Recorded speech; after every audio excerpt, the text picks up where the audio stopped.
My name is Joshua, and I was in serious trouble. You see, I and my peeps had just stepped into the promised land, but out of nowhere, trouble came straight at me. I'm talking about 5 full armies with real swords. I had no time to think. And even worse, all eyes were on me like, yo, what now? One wrong move, and we were all done. Maybe you've never stood on a battlefield, but you've felt real pressure. I'm talking deadlines, people expecting you to lead, figure it out, hold it together, when deep down, you're just trying to breathe. What did you do? Did you wish the ground just swallowed you up? That was exactly how I felt. And truth is, I'm no special dude. I don't like attention. I'd rather stay low-key. But my story is proof of what can happen when you stop doubting and say yes anyway. Yeah, it's the story where the sun literally stood still. And you're about to see why.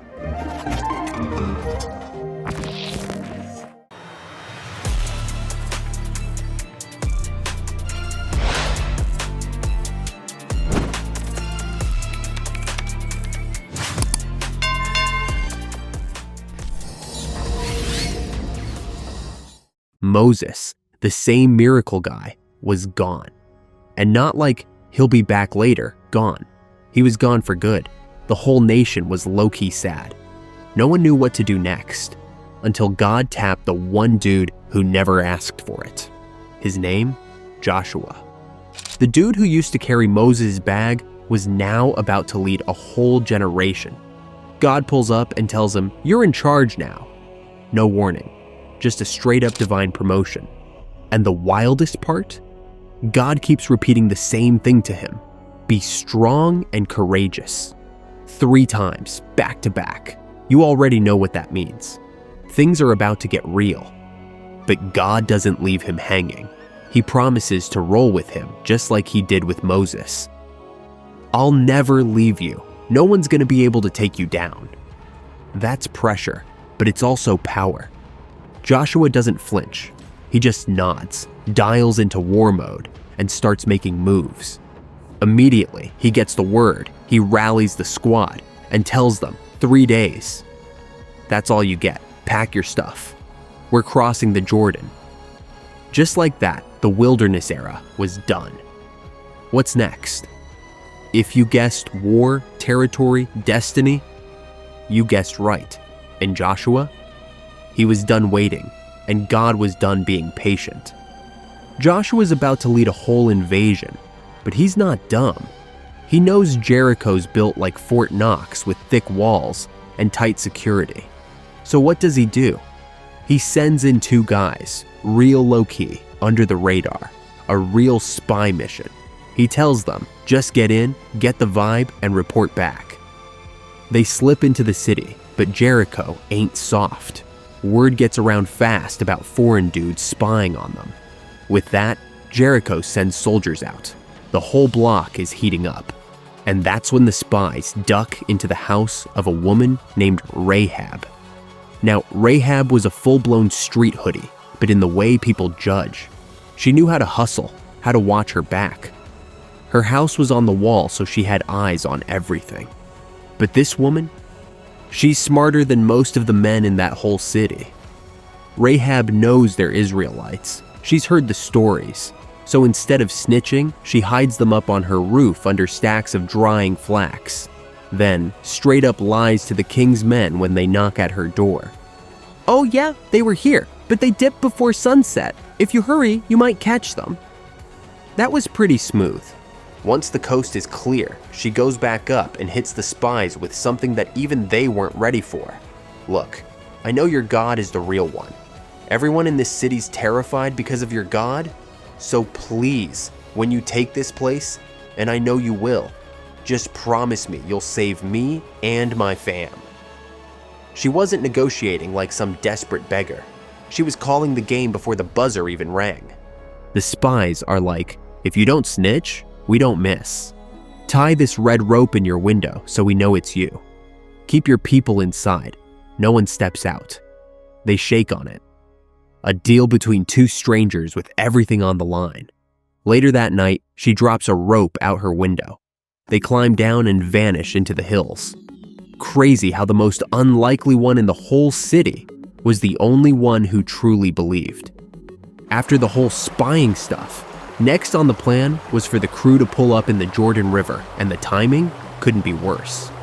It's flood season, water's wilding. This river is swollen, fast, deep, and angry. Like, try to cross this and you're getting swept. 2 million people standing on one side, staring at a death trap. You can almost feel the panic in the air. Nobody says it out loud, but the looks say it all. How are we supposed to get past this? But Joshua's not panicking. Dude's locked in. He tells the priests to grab the Ark of the Covenant, that golden box that literally carries God's presence, and start walking straight toward the water. Now, everybody's watching like, nah, he's not serious. But the priests also step forward, barefoot on mud, robes flapping in the wind, carrying the ark like they know something nobody else does. Then the wildest thing happens. The second their feet touch the water, the river just stops. Like someone hit pause on a flood. The current freezes, and on the downstream side, it dries out completely. A whole path opens up right through the riverbed. No boats, no bridges, just raw, dry ground stretching all the way across. The people, they first go silent in awe. Then they move. Thousands pour in, tribe after tribe, walking through what was a death sentence just moments ago. Once they all get to the other side, Joshua says, nah, we're not just walking away from this. Grab 12 stones from the middle of that river, one for each tribe. They stack them up into a monument, not to flex, but to remember. Because one day, someone's gonna ask, yo, what's up with this rock pile? And the answer is gonna be, that's where God made a river shut up and let us through. It was about never forgetting who made the impossible look easy. So now they've crossed. River behind them, miracle fresh. You'd think the next move is straight smoke. March into Jericho and get it poppin'. But nah. God hits pause again. Whole army locked and loaded. But before anything goes down, he tells Joshua to do something that had every grown man looking sideways. Circumcision, yeah, that part. Wild, right? But hear this. Everyone who came out of Egypt got marked, but those born in the wilderness? Uncut, untouched, unprepared. And now, with war literally next door, God says, handle it. No exceptions. Joshua sharpens the flint knives and gives the command. Whole camp lines up and it goes down. Grown men gritting teeth. No anesthesia. No delay, just pain, obedience, and a silence. They called that place Gilgal, because what happened there wasn't just physical. God said, today I rolled away the shame of Egypt. That hit different. The trauma, the wandering. After that, they stayed put, healing through the sting, both literal and spiritual. Nobody moved, not until they were whole again. Then, just when they thought they could chill, Passover rolls in. First time in years, they're celebrating it on the Promised Land. They roast the lamb, eat the bread, remember what it cost to get here. And the next morning, manna stops. Just like that, the daily miracle that fed them for decades stops. Why? Because they're not wilderness kids anymore. This is grown territory now. You plant, you grind, you eat. Then, just before the battle, something happens. Joshua's out late, maybe thinking strategy or just catching air when he sees a man with a sword drawn standing there like a boss. Joshua steps up like, you with us or them? And the guy says, neither. I'm the commander of the Lord's army. That moment right there, Joshua drops to the ground. No questions. Because sometimes, right before you swing, God reminds you whose fight it actually is. Joshua gets up from the dirt after that wild encounter with the commander of the Lord's army. And from that moment on, he's different. There's no confusion now. This war ain't about strategy. It's about surrender. Jericho's right there. Massive. Closed off like it's daring them to try. Thick walls. Double gates. Guards on the lookout. And then God drops the most unhinged game plan anyone's ever heard. Walk. Yeah, just walk around the city. 1 lap a day. No talking, no shouting, just priests blowing ram's horns and soldiers marching in silence. Do that for 6 days straight, then on the 7th day, 7 laps, full circle, and then everyone scream. That's the plan. No swords, just faith and footsteps. The whole camp's looking around like, this is mad embarrassing if it flops. But no one breaks rank. They do exactly what they're told. Day after day, walking in silence while Jericho's soldiers watch from above like, what are these people even doing? Tensions building. Then day 7 comes. Joshua lifts his hand, and boom, they let it all out, shouting like their lungs are on fire. Horns blasting, feet stomping, and then it happens. The ground shakes, literally, like the earth's had enough. Jericho's walls, which had stood for years, maybe centuries, start dropping. One after another, they fold like paper. Talk about divine demolition. Inside the chaos, Rahab's window stays untouched. That red rope, still hanging. Her house, still standing. She and her family are safe while everything else crumbles. And just like that, the most feared city in the land becomes a pile of rubble with no survivors. After Jericho got folded, the whole nation was on a high. Confidence through the roof. They were untouchable, or so they thought. Their next stop was Ai, a smaller city. Scouts came back like, yo, don't even send the whole army. This one's light work. So they roll up with a small squad, all chill and cocky, thinking it's just a cleanup job. But the second they charge, everything flips. AI comes out swinging like they've been waiting on this. Israel gets rocked. Bodies drop. They start running, literally running, from a city they thought they'd crush in their sleep. 36 men die that day, and back in camp, the vibe changes instantly to mourning and confusion. People crying out like, what just happened? How did we lose this? And Joshua, he's wrecked. Falls on his face, ripping his clothes, asking God, did we mess up trusting you? That's when God pulls up with the real reason. Someone stole from me. After Jericho, there were clear instructions. Don't touch the gold, don't stash the silver, don't keep anything. It was all supposed to be set apart. But somebody got greedy and hid what wasn't theirs. And now? The whole nation's feeling the effects of one dude's secret. So, they start the search, tribe by tribe, family by family, until it lands on one man named Achan. Joshua steps to him, and Achan finally loosens up. He tells Joshua, "Man, I saw a nice robe, some silver, a bar of gold, and couldn't help myself.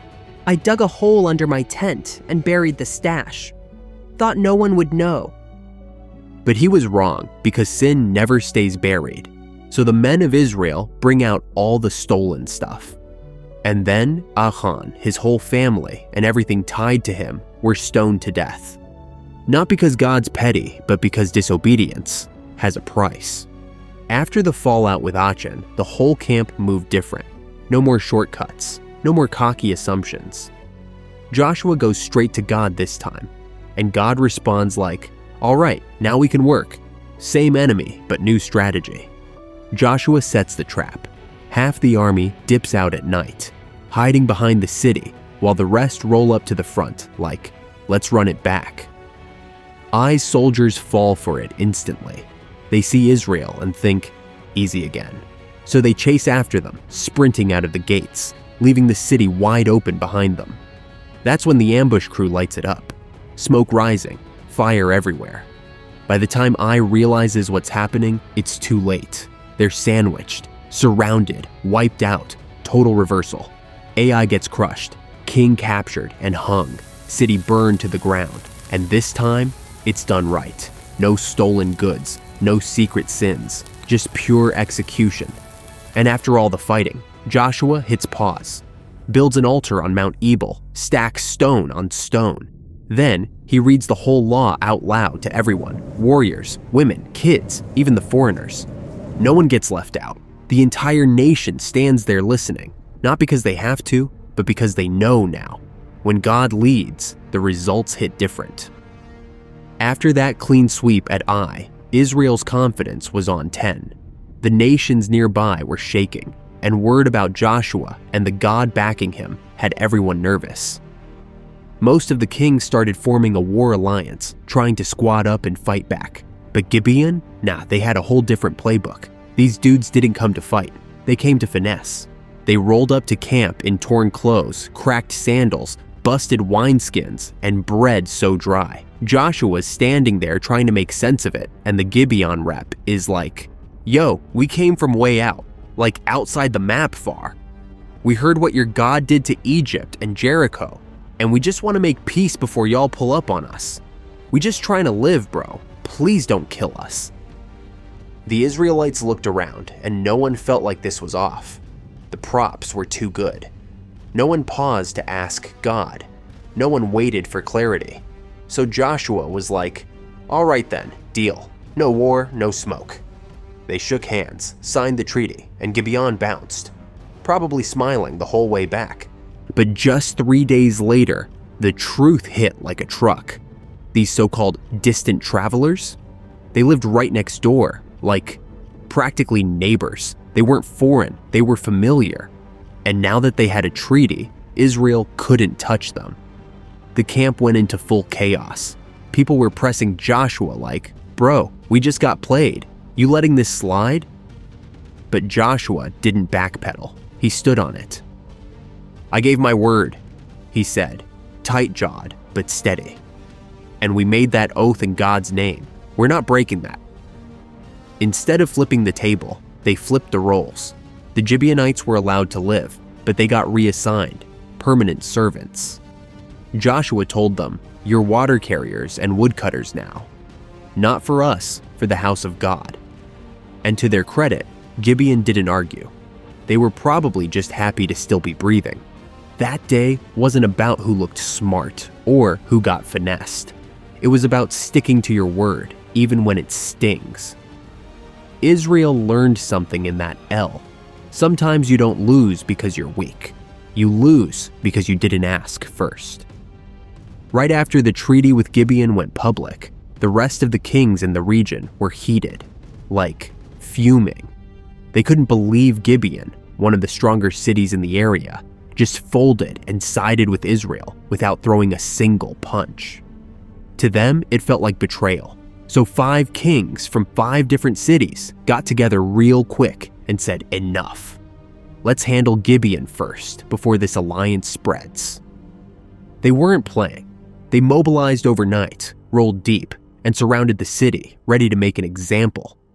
Gibeon, they saw what was coming and didn't even try to front. They sent a runner straight to Joshua with a message like, "Hey, yeah, remember that peace treaty? We kind of need you to show up now, like immediately. We got 5 armies outside our walls and no backup." And Joshua didn't hesitate. There was no, "Let me think." No, "Maybe we sit this one out." The man saddled up, pulled the troops together, and marched all night to get to Gibeon before sunrise.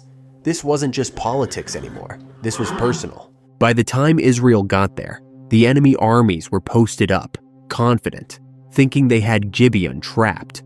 But they weren't ready for Joshua's squad flying in at full speed after an all-night trek. No warnings, no delay, just smoke. The enemy lines broke almost instantly. The 5 kings and their men scattered like sheep with no shepherd. And as they ran, the sky broke open, literally. God threw down hailstones like precision-guided missiles. The text says, more men died from the hail than from the swords. It was supernatural warfare, no question. But the wildest moment? That came in the middle of the battle, when Joshua looked up, saw the sun starting to drop, and realized they were running out of daylight. He needed more time, not for escape, but to finish what they started. So this man, mid-battle, straight up prayed in front of everybody and said, "Sun, stand still over Gibeon." Moon, stay where you are." And no joke, it happened. The sun froze in the sky. Time stretched. The day kept going, long past what should have been sunset. The enemy couldn't run. They had nowhere to hide. It was like the whole universe hit pause just so God's people could finish the job. By the end of it, the 5 kings who thought they could slide got hunted down, dragged out of hiding, and laid out in front of everyone.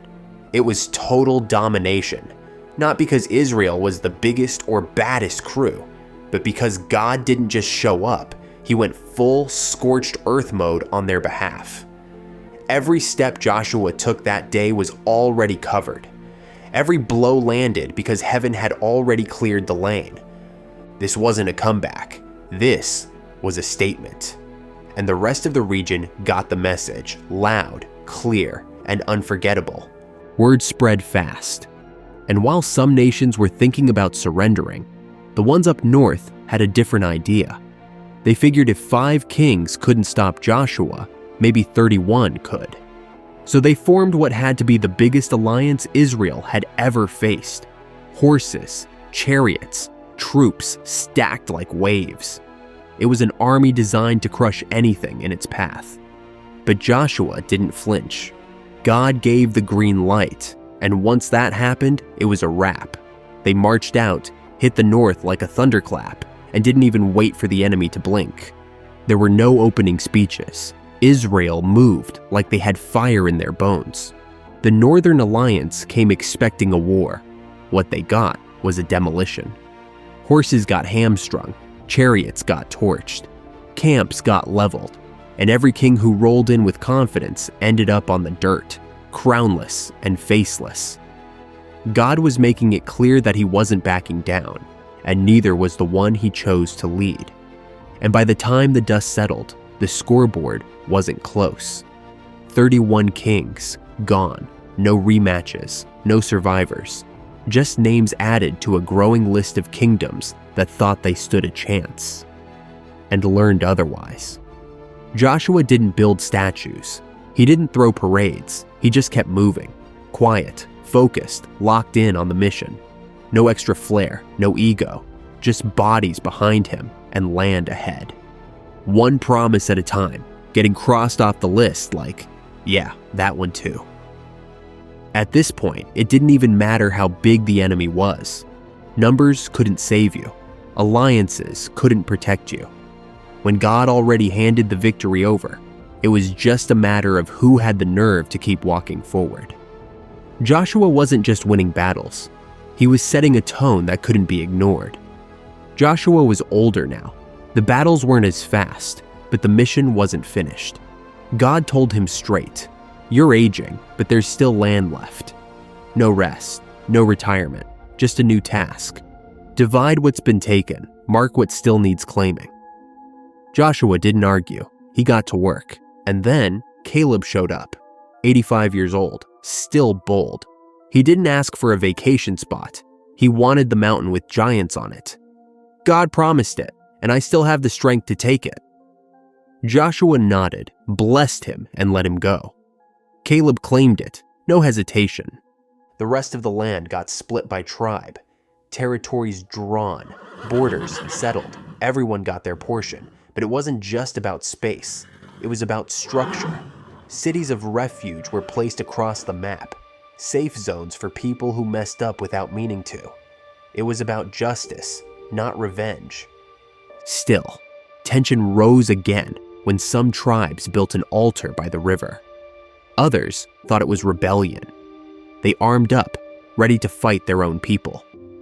But before it turned into war, they talked. The altar wasn't for sacrifice. It was a witness, a reminder that both sides of the river were still one people. Peace followed, real peace. Families planted roots. Camps became towns. The land changed. Less fear, more future. Joshua had led them through war. Now he watched them settle. Promises weren't just words anymore. They were homes, fields, cities. The fight gave them space. The structure gave them peace. This was what the promise looked like, finally lived in. Joshua was old now, like real old. Dude had seen battles, betrayal, miracles, all of it, and he knew the clock was winding down. But he wasn't about to peace out without saying what needed to be said. So he gathered the people one last time, not for war, but for something heavier. This wasn't a hype speech. This was legacy. He stood up, probably leaning on something because his knees weren't what they used to be, and looked at a crowd of people who wouldn't even be alive if he hadn't kept it pushing all those years. And he just started talking, no filter. Look, you saw what God did. You didn't win those battles by luck or skill. Y'all know that. You know who had your back the whole time. Then his tone dropped. So don't start switching up now. Don't get comfortable and start worshiping fake gods just because life got soft. Don't be out here trying to blend in with the locals and forget who brought you through. He wasn't yelling. He didn't need to. The weight was already there. This was a man who had earned every scar and didn't have time for anyone's halfway loyalty. He looked around like he was scanning the future and then laid it down. If serving God feels like too much, cool. Pick something else. But whatever you do, make a decision, right here, right now. And then, like he was stamping the final chapter of his life, he said it. As for me and my house, yeah, we're serving the Lord. No discussion, no polls, just truth. The people, all emotional, started shouting back like, "We're with you, we'll follow God too." But Joshua wasn't moved by noise. He hit them with, "Okay, say less, but don't play yourself. You say it, you better live it." Then he wrote everything down, made it official, and had them stack a massive stone so future generations would remember the weight of that moment. After that, Joshua dipped quietly. No fireworks, no grand exit. He was buried in the land he bled for. No drama. Just a man who did what he said he'd do, all the way to the end. Every time someone says, "As for me and my house," they're quoting a warrior who didn't flinch when it mattered most. You still think the Bible's boring? Bro, this was one book, one guy, one mission, and he didn't have superpowers. He just said yes when it mattered. God's never been out here looking for perfect people. He calls the willing, the underestimated, the ones who think they're not enough. And if that's you, good, because that means you're exactly who he can use. You might feel like you're not ready, too young, too messed up, too unsure, but trust, if God's in it, there's no enemy, no trauma, no past that can block your future. Joshua didn't rise up because he had the resume. He rose up because he showed up. And look what happened. So, what about you? You ready to stop watching and start moving? Like the video, hit subscribe. But more than that, pay attention when God says, "You're next."